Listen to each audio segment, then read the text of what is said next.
Hey, welcome back, everybody. You are listening to All Things Logistics with me, Jewel Williams, your host.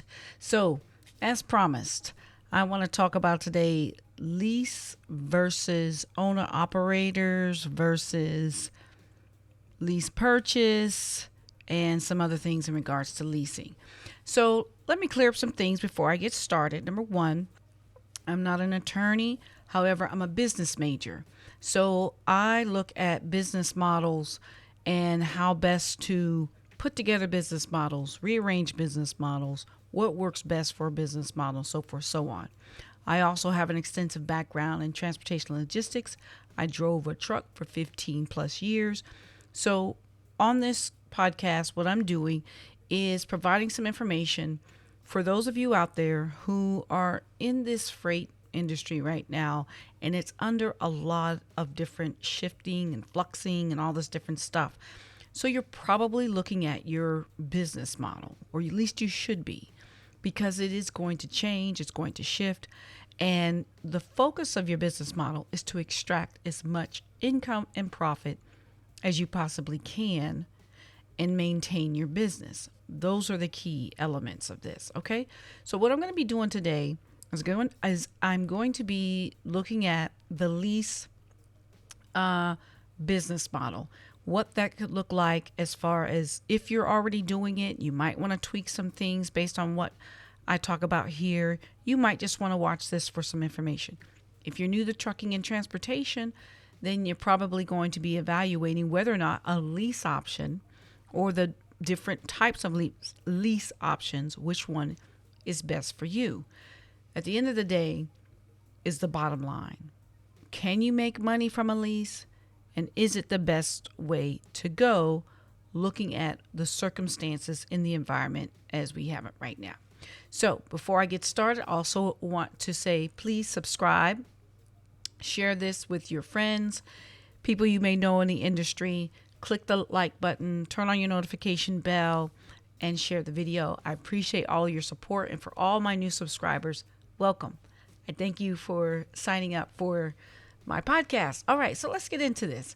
So the other day I talked about OOIDA, and on their website, they listed a number of things that were useful to owner operators. One of those things that I was addressing was looking at trucks versus trailers, or trucks and trailers, excuse me, not trucks versus trailers, trucks and trailers. And what comes with that is options to lease, options to own, and things such as that. So first, before I get busy with this, I wanted to bring up this new task force that the Federal Motor Carrier Safety Administration has put together. And excuse me, the other day, there was a number of truckers that decided to sit out on the steps of the Federal Motor Carrier Association because they're not happy with the current situation with freight. Now, the Federal Motor Carrier Association does make a lot of the rules. However, the situation in which a lot of truck drivers are in right now, it's not necessarily under the control of the Federal Motor Carrier Safety Administration. They do have some say in regards to rules and enforcing those rules. But when we get to profit, when we get to revenue, when we get to those types of things, we're talking about capitalism here.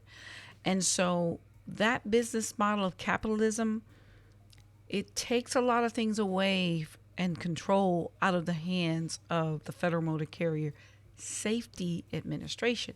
They are about safety. So I just want to plug that. But they do have a new task force, and this task force is called the Truck Leasing Task Force, as it says right here. Okay. And from what I understand, this task force is going to be looking at whether or not the lease contracts are putting drivers in a safe situation. So in other words, if someone has a lease agreement with a carrier, yet they're not making good money, what kind of safety violations could happen due to that.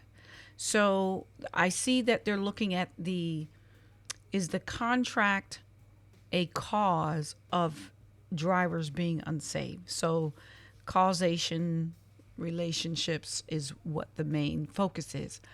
And they listed the task force. There's a number of people that are going to be on the task force, and I believe they made a list here. There's a total of 9 members who will serve on the task force, and they range from consulting firms, owner operators, attorneys, other just business owners, and I believe there is a professor from the University of Pennsylvania. So my mother's alma mater. So there is that task force. I just wanted to make that mention because this is obviously something that is causing issues. And so they released this Monday the 1st. And interestingly, this is the same day that a number of truck drivers kind of stood out there and were protesting. So in this, like I said, they're going to be looking at whether or not these leasing agreements are contributing to some of the safety features.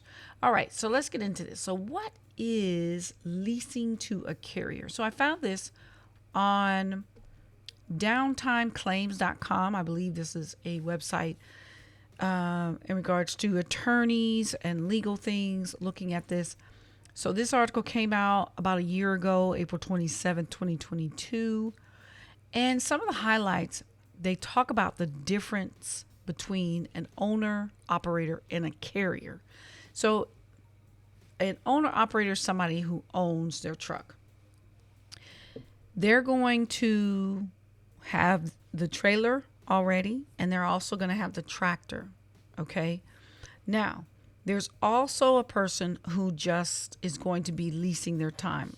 Like me right now, I have a CDL. However, I don't have a tractor or trailer. So if I wanted to drive for a company, I could go on as what they would call a lease.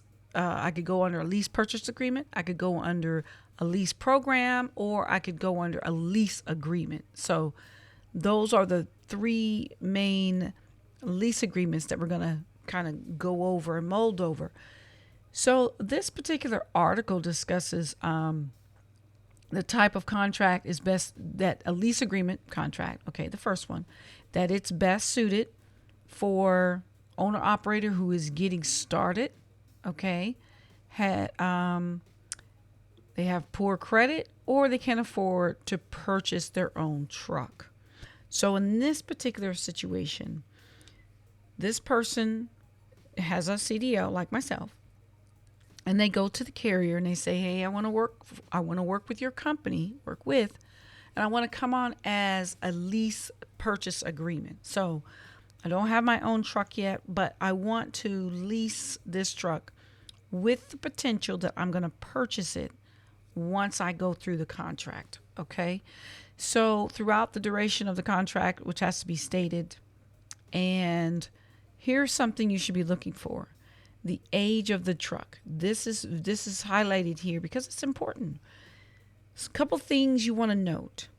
We're transitioning from diesel. People, the government is mandating that EV vehicles be pulled in to cut down on emissions. California recently just agreed that they're going to be phasing out diesel vehicles sooner than later. So there's several types of fuel that you can use. Now I talk about clean fuel and the 4 options of fuel in one of my other videos, and I'll stick the link up here so that you guys can get a idea or learn about something like that. But RNG was one of them. EV vehicles was another one. So just note that that's something you should be thinking about.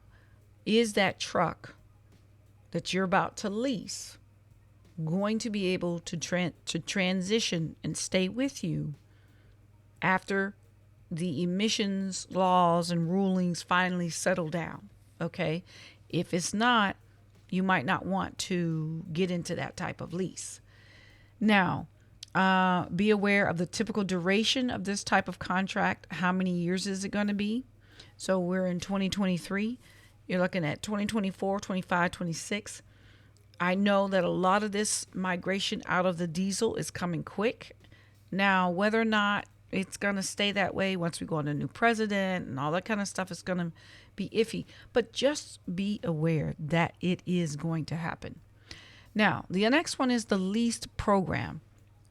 And this one states that this is a solid choice for rookie operators who don't own their own equipment and need a carrier to lease a truck for the duration of the agreement. So, similar to a lease purchase, however, they're not purchasing the vehicle after they use it. So, it says the driver doesn't have the option to purchase the truck. Okay, they can either renew the agreement and lease, and or lease a different truck with the carrier. So those are a couple options. Now, these are things you want to look at because there might be a clause in there. If you've caused too much damage to the vehicle, are you going to be responsible for paying for those damages, scratches, dings, and dents, and things like that? Those are kind of things you want to look at on the contract because that might be a deterrent, or that might cost you when you time that you want to transition away from that truck. So, and it says some carriers may have credit requirements for these types of lease programs. Some of them may require for you to put down a down payment. So keep those things in mind and be looking for that. They may not require that down payment, but they might do something like you start working, they'll just take a little bit off the top until you take care of that down payment, but you still don't own the truck even after it's all said and done. So these are things you want to read in the fine print. And then a lease on agreement is where the lease on the owner operator already has their own truck and is ready to go. They choose this option because of benefits such as fuel discounts, maintenance programs, fuel taxing, finding work, finding loads, things like that. So these are just some options to look at, to consider, to think about which business model is going to work for you. If you're new coming in, do you have the financial cushion, shall I say, to get you over that hump? Because if you don't, then while you're out there on the road, you're going to have to be worried about how much of your pay is going to be covering your lease, covering your down payment. You know, those things are critical. And if you are in a situation where there's, you know, you either take the load or you lose pay, you're probably going to take the load. And if you're not paying attention to the news, you should be, which there is a lot of different, I don't want to say scams, but it's putting drivers at a disadvantage. And that's something you definitely want to look at. So let me take a sip of water here. Okay, so that's something you definitely want to look at. So when you're thinking about these lease agreements, your focus is you want to know, can you make a profit? Is it worth you being out there on the road? If you just want to drive around and be free and just experiment and not worry about that kind of thing, and you've got them kind of pockets, okay, go for it. But as a business person, which is what you are as an owner operator, you're owning your own business. And even if you are just leasing with a company and they're giving you the equipment, treat it like your own business, because it is. You're going to have to be responsible for the cost of that truck, the maintenance of that truck, putting the fuel in that truck, making sure that the runs that you're going on is putting money back into your bank account so that one day you can walk away, or rainy days, you have something for your pockets. Okay? So the next piece I want to look at on this right here is that a couple of questions. I found this on Fleet Owner. I thought this would really be good to kind of get you thinking about some of the things you want to be asking questions. So one of the things they brought up of this article is chargebacks.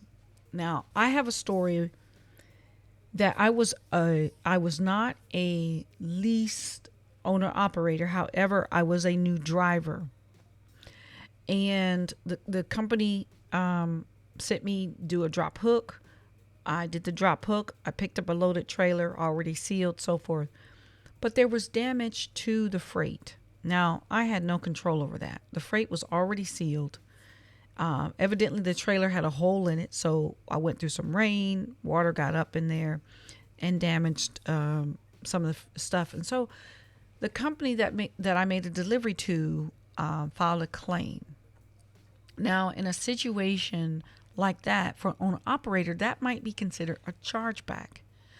Damaged freight, the customer charges back on the invoice, so that chargeback could come back to you. So you might have gotten paid out within your 15 days, and then 15 days, 30 days down the road, all of a sudden you're not making any money because somebody says, oh, we did an audit. We decided that there was damage to a load that you carried back in, December of 2022. And here it is, May of 2023. And the chargeback was so grave, you haven't run that many miles. All of a sudden, you don't have any pay. So those are the things you want to be conscious of and mindful of, and understand when they're coming and why they're coming and what your options will be. So another thing is best ways for fraudulent payments. They talk about is do not accept credit card without verifying customer's identity. They talk about conduct a voice authorization when the transaction is over $1,000. Just things that you want to be critically thinking about when you are doing your business. So I want to get over here to a sample. I found, looking online, I found a couple sample contracts. And I just want to point out a couple things. Now, these are just for educational purposes only. I do not work for any of these companies these contracts that I found online. They're just to show you what could be in the contract.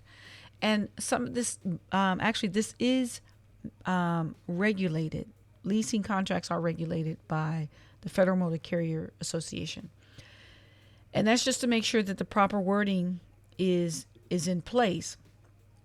And I'll go through that as well on this next scene here.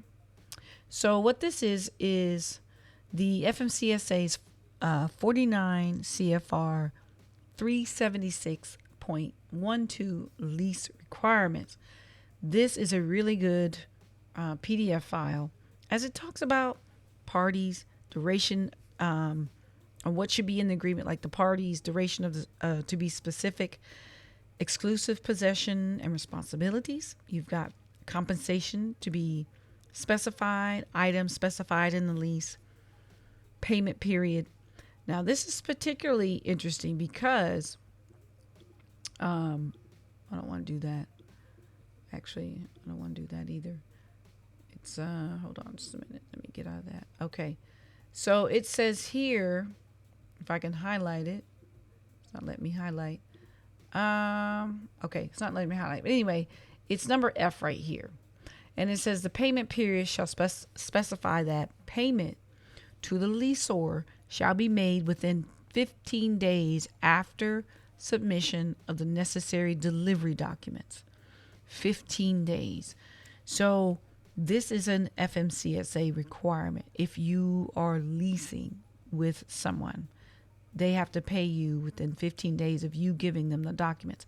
When I was running, every time I finished, I would stop at pilot. First pilot, I got a fuel. I knew I had the fuel. I stopped at the first pilot. I'd submit my paperwork. So, and I would count how many days before I got my money. So that was my routine, and to make sure that my funds were always flowing in. Some people like to hold them, wait till this one big pile. No, I'm not doing all that.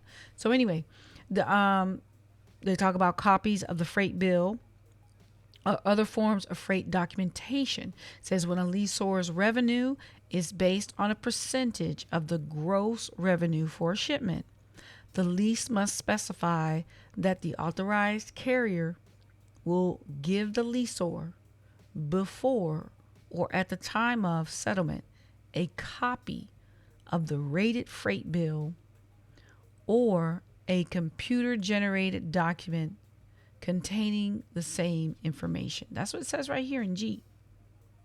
Okay?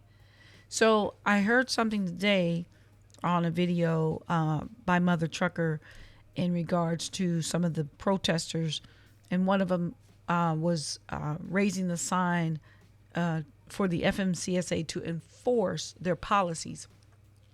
And they should be. The challenge is, who are they going to go after to make that enforcement happen? That's the challenge. Because there's too many middlemen, a lot of moving parts and things like that. And I don't think the FMCSA has the manpower to do those things. But that's a conversation for another day. So they talk about here also about chargeback items, product equipment and services from authorized carriers. Talk about insurance, escrow funds. It says here escrow funds. If escrow funds are required, the lease shall specify the amount of the escrow funds. Specific items to which escrow funds can be applied. That while escrow funds is under the control of the authorized carrier, the authorized carrier shall provide an accounting to the lessor of any transactions involving such funds. So these are things, you guys should have a copy of this. But these are things you should be looking into, questioning, and making sure that the carrier that you're signing up with is in compliance. Now, this first, actually, that's an old article. I was going to talk about that, but it may not be necessary. So this particular sample that I found, I don't even know if this is a real company, Dolce Truckload. And this is a sample of an agreement that I pulled off the internet. Your basic stuff, your date, name of the leasee, leasors, company has here your truck year, VIN number, plate, trailer unit, if you're going to be doing that, and so forth. So it has here where some legalese, but I see here the term of the agreement shall commence on the date set forth above for 12 months. So that's something you want to look at. How long is your contract going to be good for? And then I see here it says this agreement will be automatically renewed for 1 year unless either party gives at least a 30 days written notice prior to the expiration of their intention not to renew. So if you got this in December and you knew you weren't going to renew come that following December, what I would be doing is I would be sending in my notice that October latest. November, I think you're pushing it. But October, hey, I'm not going to be renewing this, and put it in writing and send it to them. Put it in your documents, get the fax number, who's supposed to receive that, the whole 9 yards, and have that canceled. I also see here where they talk about that Dolce Truckload Corp will withhold $250 per week from the contractor driver in an escrow account up to maximum of $1,000. And we just talked about the escrow account. So your first year out the ballpark, you're losing $250 a week. And that's going to impact of how much money you're going to be paying on your lease. How much, if you have to make a down payment, how much money is going there. So these are things you've got to be aware of before you sign, before you commit, before you decide that this is the business model you want to do. So it goes into some more information about the lease. Leasor shall lease and deliver to leasee the equipment and furnish services required by the leasee. Now, what are these furnish services required by the leasee to operate the equipment? What is that? Is that maintenance? Is that fuel? These are questions. Payment of services rendered. Okay, there's that piece of information right there. Talks about the effective date. But here's something that you should be looking at right in here. That says leasee shall pay leasor rental. Okay, rental for the use of equipment in the amount of 88% from the agreed price per load. The leasee, that be you, shall pay the leasor, if I was leasing it to you, be me, for rental for the use of equipment in the amount of 88% from the agreed price per load. The above specified rental amount shall include pickups and drops per each complete trip. Complete trip means a complete delivery of commodities. I flipped that around. So when I said leasee, I said you, and I said leasor, me. Flip that. Leasee would be me. So I'm leasing the equipment to you. So I'm the leasee, you're the leasor. So I'm only going to pay you 88% from the agreed price per load. So that is something that is very important with your money. 88%. That's all you're going to get. So out of $100, you're only going to receive $88. And from the agreed upon price per load.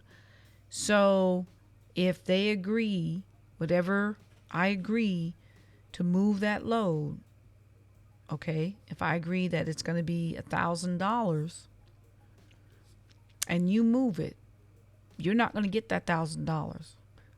I'm going to get the difference, which I believe is to 12%. So I'm going to get 12% from that 100%, and then you get the rest. Now, there's something that you should be thinking about right now. Let's talk about this. This is something that a lot of people are not familiar with when it comes to the business model between using a freight broker, using a freight dispatcher, using a freight forwarder, doing a lease agreement situation. If you have decided to go with this type of contract due to whatever reason, it's on the same ballpark as using a freight broker or dispatcher or freight forwarder to help you find loads. Most of them are going to take a percentage of the agreed upon price per load. That's the same business concept.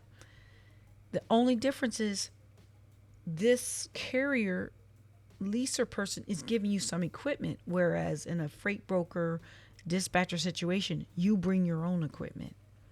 They're just helping you find the loads, and they're working independently with you. So that's something that you definitely want to consider. So I want to pause. If this is something that's benefiting you, if the wheels are turning and you're getting the understanding, please leave a like, subscribe, turn on your notification bell. I want to bring you more educational type videos like this to help you do better in your business. Like I said, I'm not an attorney, but I am a business major, and I look at business models, and I just want to help you build a better one. All right. So we've established some numbers here because we're about to do some number crunch. We're about to look at some things that make you think about where you should be at the end of the week, at the end of the month, at the end of the day, okay, as far as making a profit. So there was another agreement I came upon, and this one was for a trailer and very similar. But I saw down here that you agreed to pay. I'm not affiliated with Sunset Pacific. This is just for educational purposes. And I wanted to share this with you. It says you agreed to pay Sunset Pacific, whatever, as rent for the equipment, the amount of 95 cents per trailer. So, I don't know. It looks like that might be per mile, 95 cents per mile. It's not clear. But see, this is something you, that's $95. My mistake. So it's $95 per trailer. So each month in advance on the first day of each month. So you're paying $95 per trailer. Now it talks about here $50 late charge. It also has here tire wear. And when a tire reaches 30% on each tread, or when the tire brake lining for a wheel in reaches 3/8 of each wear remaining. So maintenance can be performed at a Sunset Transportation location. Okay, so they'll perform the maintenance as long as you go to their location. But all of this is stuff that should be factoring in. Okay, so we're going to take a look here at this third piece. Now, I got this right here off of the website. I want to make this a little bit bigger. Let me see if I can zoom this in. Hold on.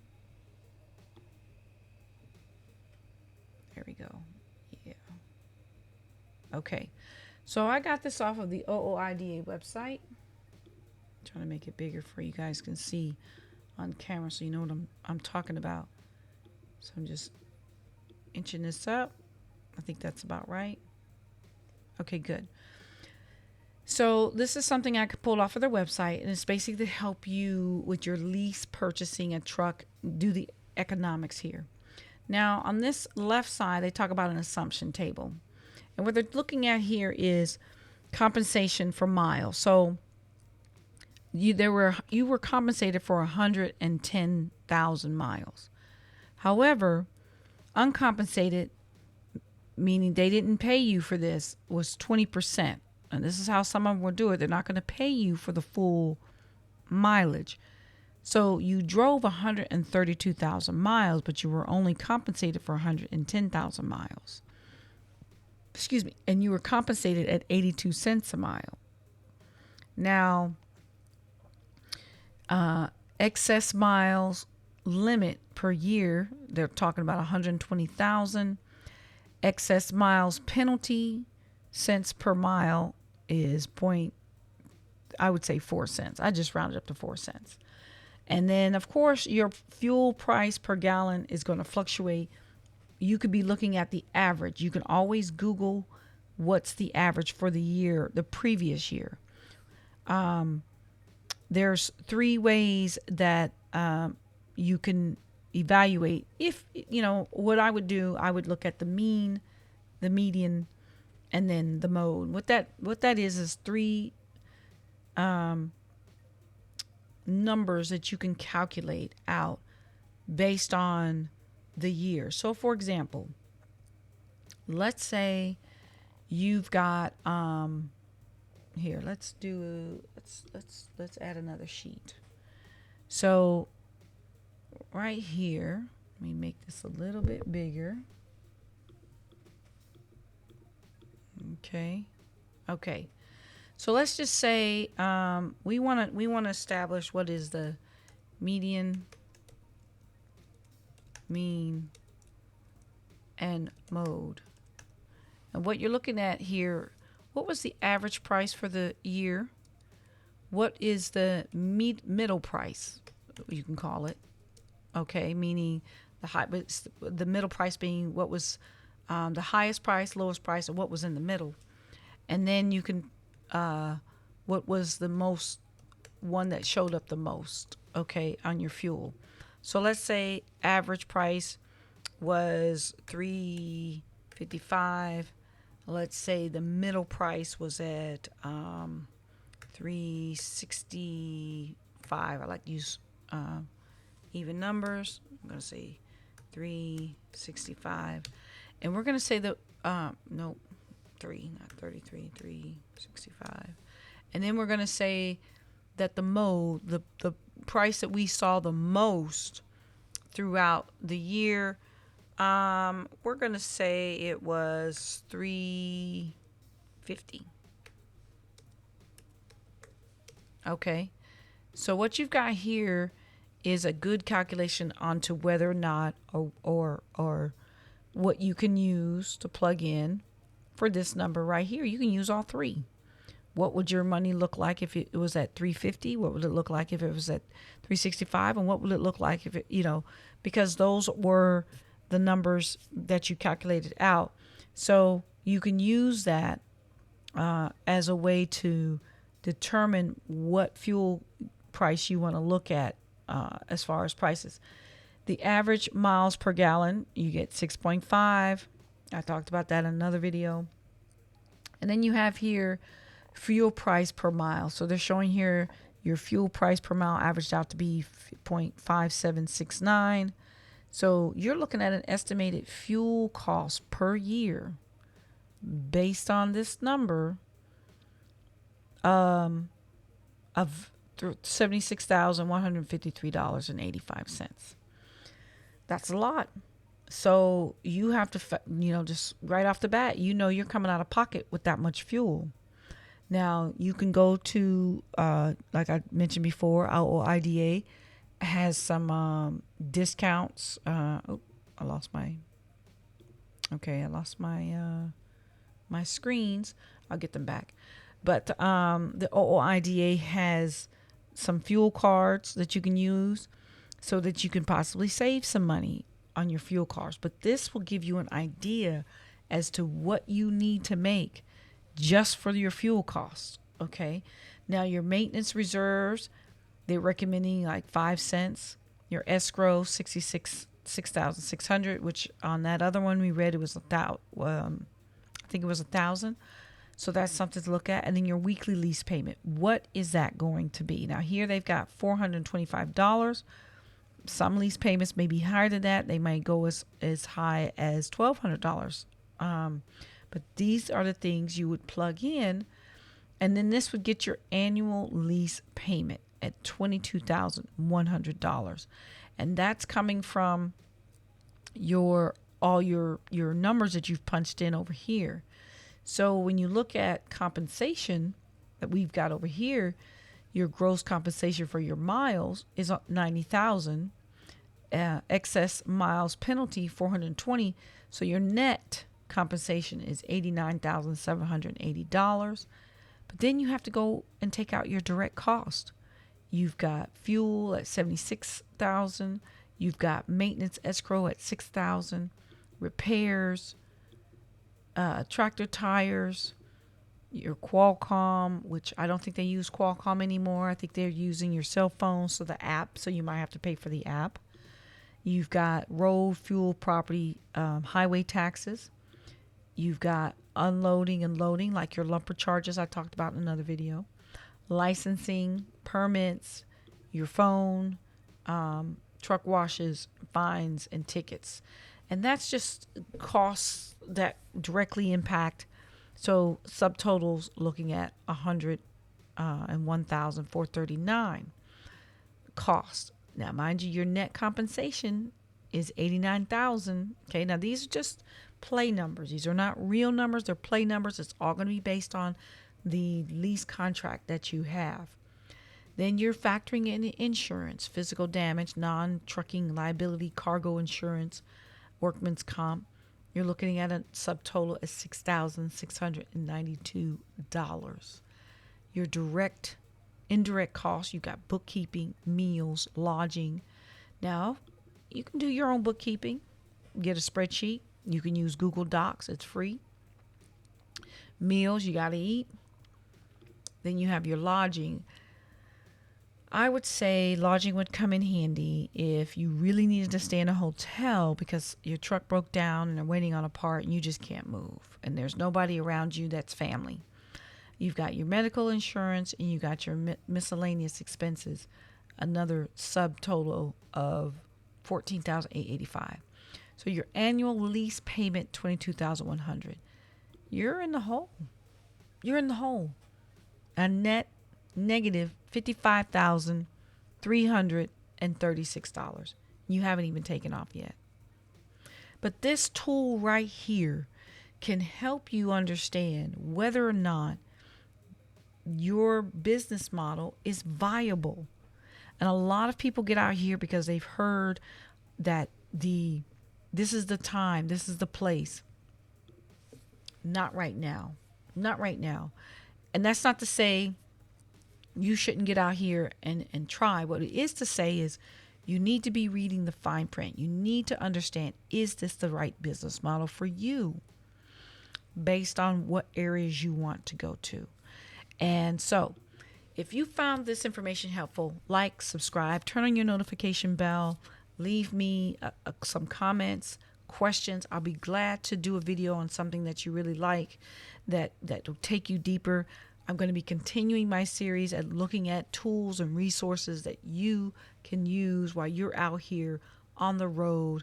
And I'm going to be digging in to find out, is there any relief for a lot of drivers? I heard a lot of questions on the video that I watched that showed several truck drivers who had staged themselves out at the FMCSA.